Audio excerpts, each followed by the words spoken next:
त्रिदलं त्रिगुणाकारं त्रिनेत्रञ्च त्रयायुधं त्रिजन्मपापसंहारं बिल्वपत्रं शिवार्पणम्।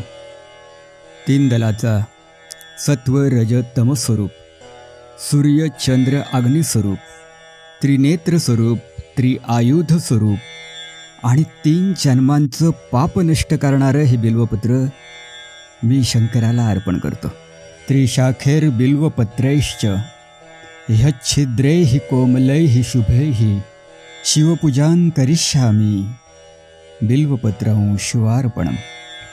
छिद्ररहित सुकोमल तीन दल असलेला मंगलदायक अशा बिल्वपत्रानं मी शंकराची पूजा करतो।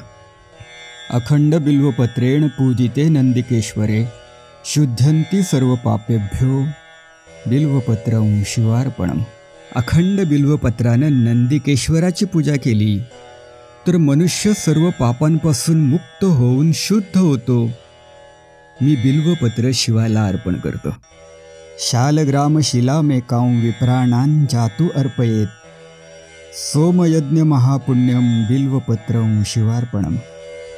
माझं हे बिल्वार्पण ब्राह्मणांना शाळीग्राम दान दिल्याच्या समान ठरो, सोमयज्ञ केल्या समान पुण्य प्रदान करणारं ठरो। मी हे बिल्वपत्र शिवाला अर्पण करतो।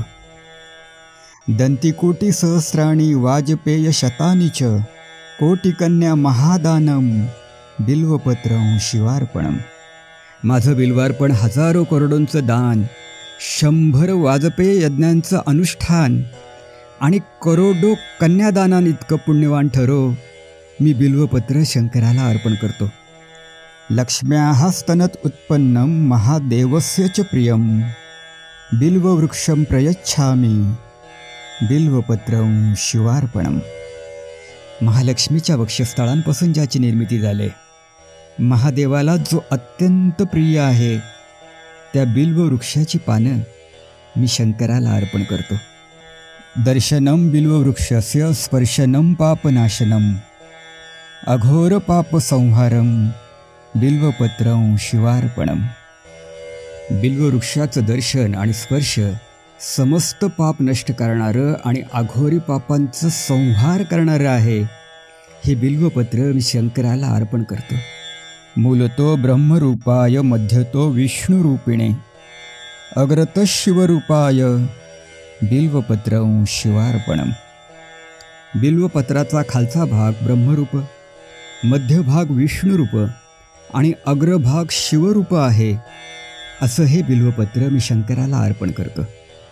बिल्वाष्टकमिदं पुण्यं य पठेच्छिवसन्निधौ सर्व पाप विनिर्मुक्तैः शिवलोकं वाप्नुयात् इति बिल्वाष्टकं संपूर्णम्।